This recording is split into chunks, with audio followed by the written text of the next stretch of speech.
Shalom, pemirsa yang diberkati Tuhan, bertemu kembali dalam seri pelajaran Sekolah Sabat dalam rangkuman pelajaran pekan ini. Sebelumnya, mari kita awali dengan berdoa. Bapa yang surga, terima kasih Tuhan untuk anugerah, keselamatan, dan berkat yang masih Engkau berikan bagi kami hingga pada saat ini. Sehingga pada saat ini, kami boleh bertemu kembali untuk mendengarkan, mempelajari akan firman Tuhan melalui rangkuman pelajaran kami sepanjang pekan ini. Biarlah kiranya kuasa Roh Kudus Tuhan yang mengurapi kami dan memberkati kami, yang menolong kami, agar kami boleh mengerti akan pelajaran ini dengan baik, sehingga kami pun boleh memahami bagaimana rencana Tuhan dalam keselamatan, dalam akhir zaman, untuk menyelesaikan permasalahan dosa yang ada di atas dunia ini.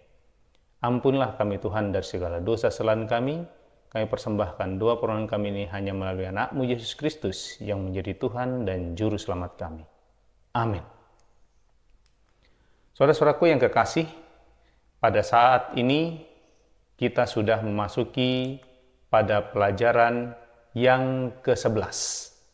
Pelajaran yang ke-11 dengan judul Meterai Allah dan Tanda Binatang, bagian yang pertama. Kita awali dengan rangkumannya. Saudara-saudaraku yang kekasih, Wahyu adalah kitab yang kontras. Pelajaran pekan ini, kita akan mendiskusikan meterai Allah dan tanda binatang. Selama berabad-abad dikatakan Sabat telah menjadi tanda khusus dari kesetiaan kepada Allah. Sabat juga telah menyatakan bahwa Allah itu layak disembah sebagai pencipta alam semesta ini. Tanda binatang juga berputar di sekitar penyembahan. Iblis telah memperkenalkan Sabat palsu, hari pertama dari pekan, sebagai lambang dari kekuasaannya. Konflik akhir antara Kristus dan iblis berfokus pada siapa yang layak memerintah alam semesta ini. Karena Yesus pemberi kehidupan, Dia layak untuk disembah. Iblis memahami kebenaran ini, saudara-saudara, sebagai salah satu dari isu dominan dalam pertentangan besar antara yang baik dan yang jahat. Untuk alasan inilah, maka iblis menyerang Sabat sebagai lambang otoritas kreatif Allah. Karena sentralisasi Sabat dalam konflik akhir, hukum Allah menonjol dalam konflik akhir tersebut. Dalam pelajaran pekan ini, kita akan menjelajahi isu-isu dalam perang akhir bumi. Wahyu pasal 14 ayat yang ke-12 menyatakan, Yang penting di sini ialah ketekunan orang-orang kudus yang memelihara perintah Allah dan iman kepada Yesus. Umat sisa akhir zaman milik Kristus dipenuhi dengan karunia kebenaran Yesus oleh iman, yang menyanggupkan umat pilihannya memelihara perintah Allah. Pelajaran pekan ini juga menolong kita mengidentifikasi sepenuhnya kuasa binatang dari dalam laut yang terdapat dalam Wahyu pasal 13. Kita akan menemukan bahwa kuasa ini yang merampas otoritas Allah dan memperoleh kekuasaan dari naga atau iblis. Kuasa binatang ini tumbuh dari puing-puing kekaisaran Roma yang mengklaim bahwa dirinya hak prerogatif Allah. Saudara-saudaraku, sebagai komentarnya kita akan lihat selanjutnya. Mereka memperhatikan pekabaran dari 3 malaikat itu berpaling dari Babel dan pengajaran-pengajaran palsunya. Akibatnya, mereka dipuji karena 2 hal, penurutan mereka dan beriman kepada Yesus. Terdapat dalam kitab Wahyu pasal 14 ayat 12. Mereka dengan sabar menunggu kembalinya Yesus. Dengan kata lain, bahwa mereka kukuh dalam goncangan atau tergoncangkan dalam kepercayaan mereka kepada Allah dan dalam penurutan mereka kepada hukumnya, hukum Allah. Mereka tidak akan digoyahkan, saudara-saudara. Ada sebuah pernyataan yang memberi pencerahan pada Wahyu pasal 14 ayat 12 ini dalam Gill's Exposition of the Bible. Demikian dikatakan di dalam. Inilah mereka yang memelihara perintah Allah dan bukan penemuan-penemuan manusia dan tradisi-tradisi dari antikristus, tetapi peraturan-peraturan Injil sebagaimana hal itu pada awalnya disampaikan tanpa pemalsuan dan korupsi. Dan mereka memelihara perintah Allah karena itu diperintahkan oleh Allah. Dan dari sebuah prinsip kasih kepada Dia dan dengan pandangan untuk kemuliaannya, mereka dibedakan dari para penyembah binatang dan dipelihara sepanjang kemurtatan. Mereka adalah para saksi. Dan umat sisa dari benih perempuan itu dengan siapa naga berperang melalui binatang itu. Comment on Revelation pasal 14 ayat yang ke-12. Ini bisa ditemukan dalam situs biblestudytools.com, Commentaries, Gill's Exposition, The Bible, Revelation 14 and 20. Diselamatkan oleh kasih karunia, umat sisa dibedakan dari para penyembah kuasa binatang dari dalam laut karena kasih mereka bagi Yesus dan penurutan mereka kepada perintah-perintahnya. Mereka dikatakan memiliki iman kepada Yesus, baik iman kepada Yesus maupun kualitas iman dari Yesus yang menyanggupkan mereka menjadi para pemenang. Iman mereka menghasilkan penurutan dan menyanggupkan mereka berdiri ketika kebanyakan orang dalam dunia ini tunduk kepada kuasa binatang dari laut. Memiliki iman Yesus berarti mengizinkan kehidupan Yesus hidup di dalam kita. Di kayu salib, Yesus percaya kepada kasih Bapanya ketika Dia tak sanggup mengalami perhatian dan kepedulian Bapa bagi penderitaannya sebagai penanggung dosa dunia. iman Yesus hidup di dalam hati kita, menyanggupkan kita untuk percaya kepada Yesus dalam semua pengalaman hidup. Kita lanjutkan mengidentifikasi binatang dari dalam laut. Kunci untuk mengidentifikasi kuasa binatang dari dalam laut yang terdapat dalam Wahyu pasal 13 benar-benar spesifik. Dalam pelajaran pekan ini, kita akan mendiskusikan 3 tanda identifikasi yang signifikan dari binatang yang keluar dari laut. Kunci yang pertama kita temukan mengenai asal mula dari kekuasaannya.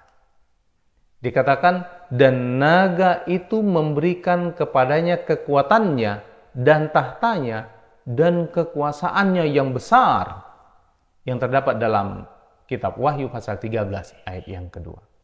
Siapakah naga ini yang memberikan kepada binatang dari dalam laut kekuatan, tahta, dan bahkan kekuasaannya yang terdapat dalam Wahyu pasal 13? Kita membaca tentang naga dalam Wahyu pasal 12, saudara-saudara. Wahyu pasal 12 ayat 3-5 berbicara mengenai naga ini. Iblis yang mencoba membinasakan anaknya. Segera sesudah perempuan itu melahirkan, yang kemudian dirampas dan dibawa lari kepada Allah ke tahtanya. Ini merupakan sebuah referensi yang tak dapat salah untuk menunjuk kepada Yesus. Naga itu diidentifikasikan dengan jelas dalam ayat-ayat ini. Dalam bahasa yang gamblang, firman Allah menceritakan kepada kita bahwa naga itu adalah iblis atau setan yang terdapat dalam Wahyu pasal 12 ayat 8-9. Tidak ada yang lain daripada musuh utama Allah dan manusia di belakang kekuatan binatang yang muncul dari dalam laut. Namun iblis bekerja melalui agen-agen manusia. Sama seperti Allah bekerja melalui gerejanya, iblis juga bekerja melalui lembaga-lembaga keagamaan yang sudah roboh secara besar-besaran, yang telah menolak kebenaran Allah dan membelakangi hukum Allah. Sekalipun naga itu pada dasarnya adalah iblis, seperti yang kita telah pelajari, begitu eratnya iblis disejajarkan dengan Roma kafir, sehingga naga itu dikatakan dalam arti yang kedua, juga merupakan simbol dari kekuasaan kekaisaran Roma kafir. Kita bisa bandingkan itu dengan Daniel pasal 7 ayat yang ke-7. Iblis menggunakan Roma kafir dalam upayanya untuk membinasakan Yesus sesaat sesudah kelahirannya. Itu kita bisa baca ceritanya, kisahnya dalam Matius pasal yang pertama, ayat yang pertama sampai ayat yang ke-20. Kemudian iblis menggunakan Roma kafir juga untuk menyalibkan Yesus. Kita lihat di sini buktinya, seorang gubernur Roma, Pilatus, menghukum mati Kristus. Itu kisahnya terdapat dalam Matius pasal 27, ayat yang kedua, ayat 17 sampai ayat yang ke-26.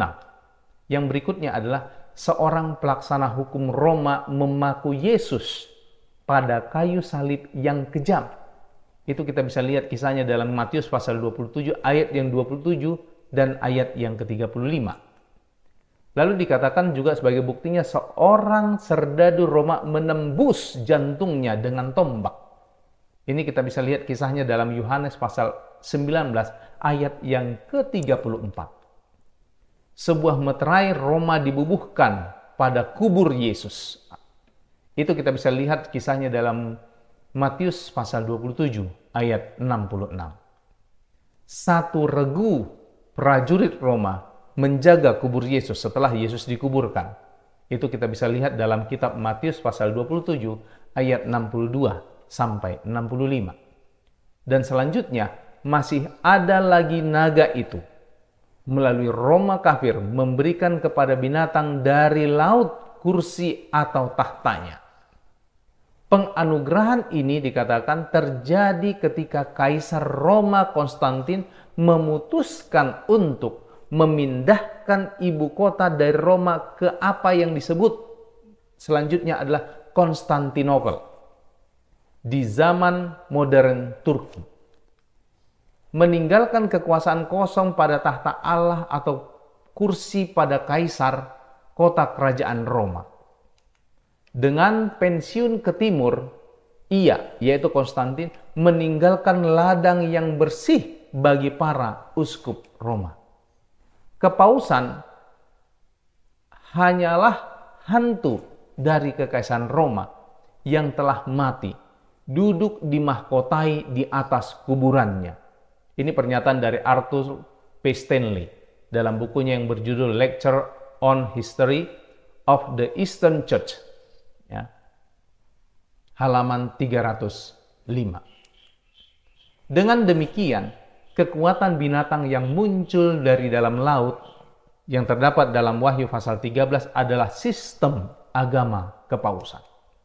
Kita harus ingat di sini bahwa kita sedang membicarakan mengenai sistem, bukan tentang anggota-anggota individu dari sistem itu.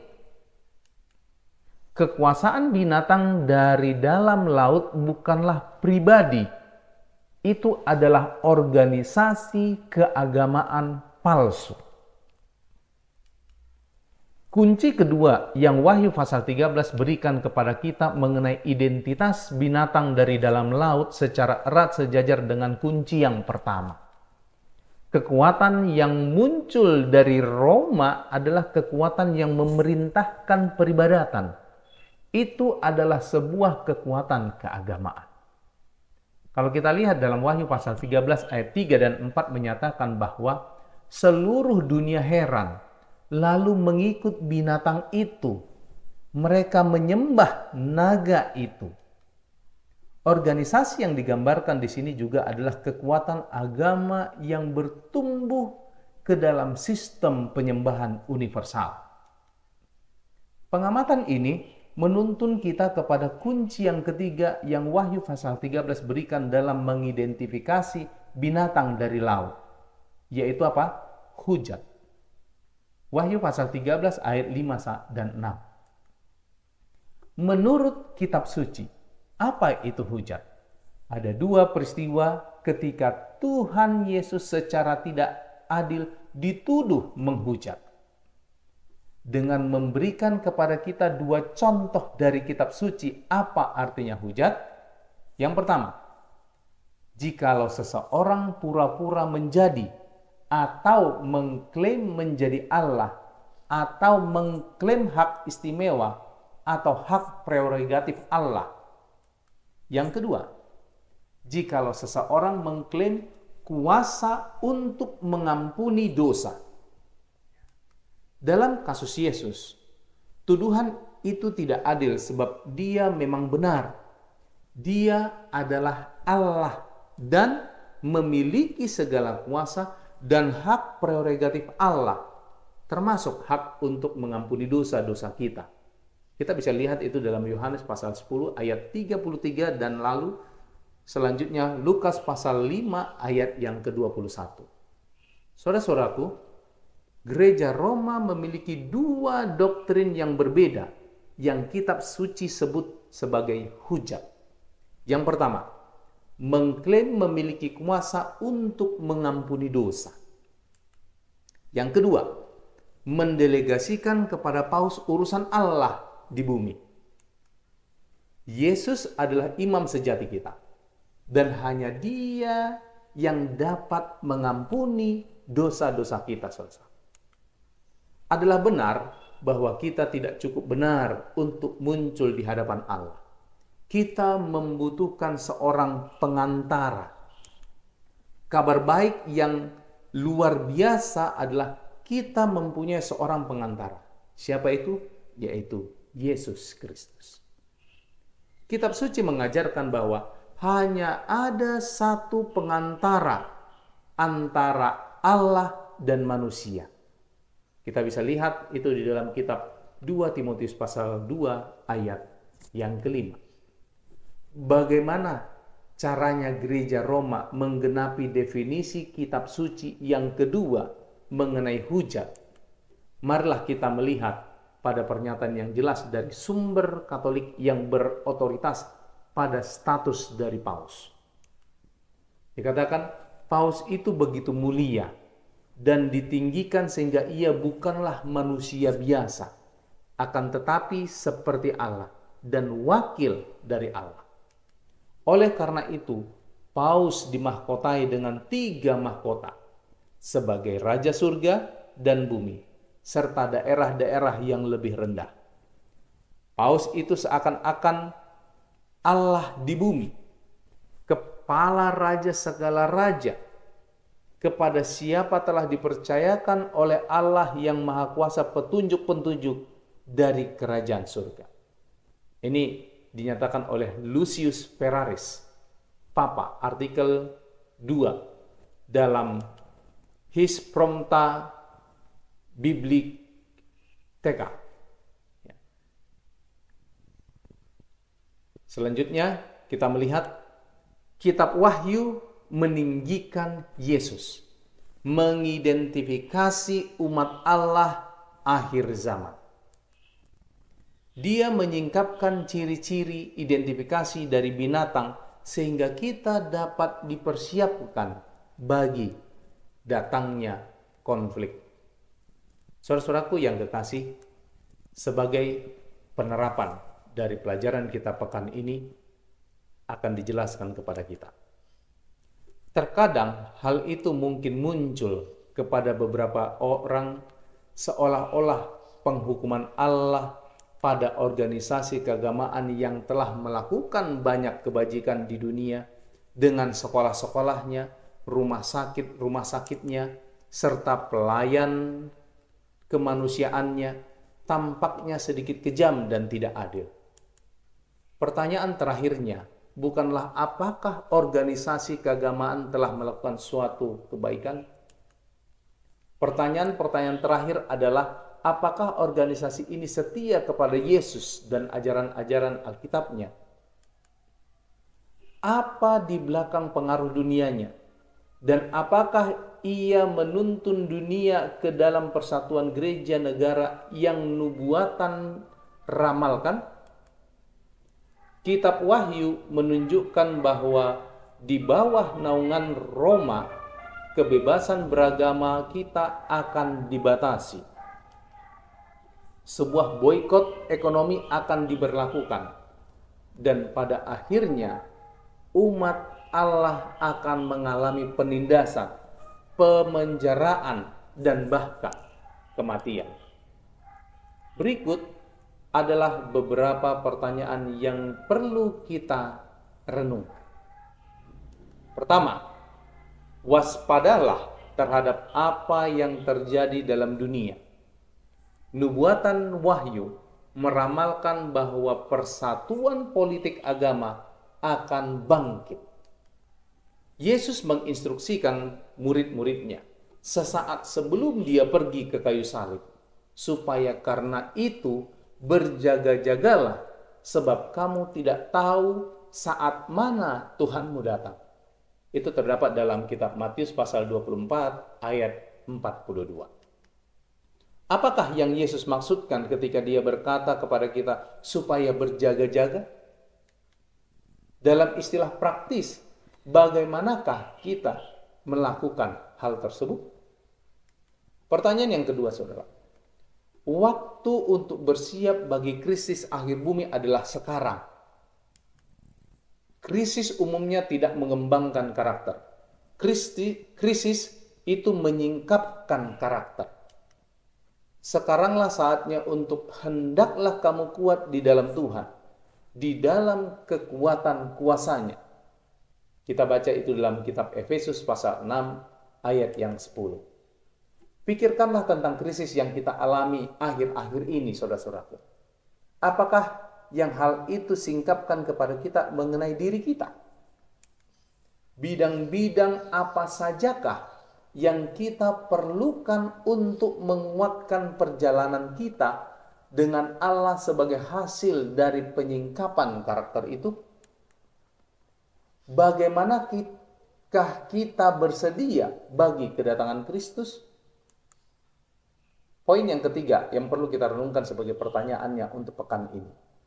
Yesus berkata, kamu akan menjadi saksiku.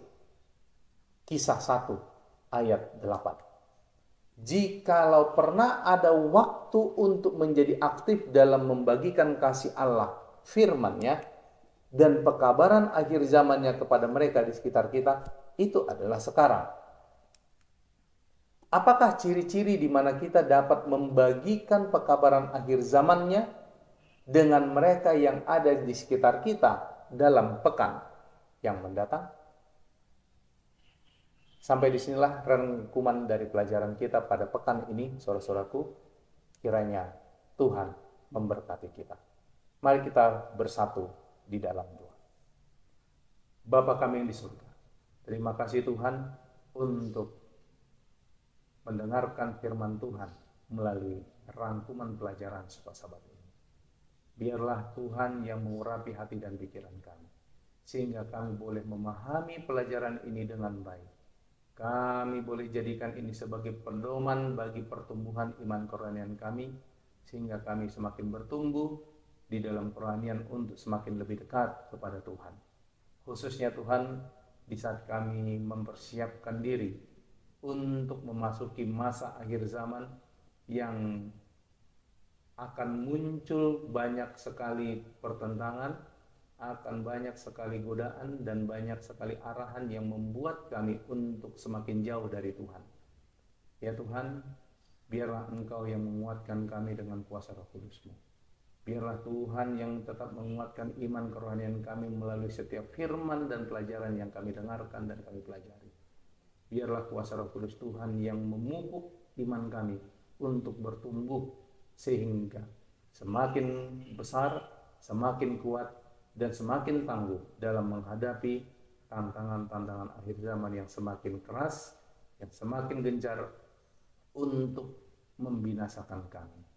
Bapa kami surga, biarlah kiranya melalui pelajaran ini, umat-umat Tuhan yang mendengarkan melalui channel ini boleh semakin diberkati dan boleh dikuatkan imannya untuk lebih dekat kepada Tuhan.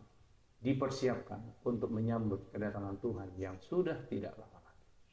Bapa kami surga, Engkau memberkati seluruh pendengar, seluruh pemirsa yang menyaksikan channel ini. Biarlah mereka diberkati dalam setiap kehidupan mereka, dalam setiap urusan mereka, dalam setiap aktivitas mereka, khususnya dalam setiap kegiatan-kegiatan mereka yang mendekatkan diri mereka kepada Tuhan. Biarlah Tuhan yang merangkul mereka, yang mengamankan mereka dari setiap godaan, dan khususnya yang menguatkan mereka sehingga mereka boleh selalu dimenangkan. Inilah doa permohonan kami Bapa. Biarlah kami diberikan kesempatan oleh Tuhan untuk kembali bertemu dalam pelajaran-pelajaran selanjutnya. Ampunilah kami Tuhan dari segala dosa kesalahan kami. Kehendak mulai yang terjadi dalam hidup kami masing-masing, kami persembahkan doa permohonan kami ini melalui anak-Mu Yesus Kristus yang menjadi Tuhan dan Juru Selamat kami. Amin.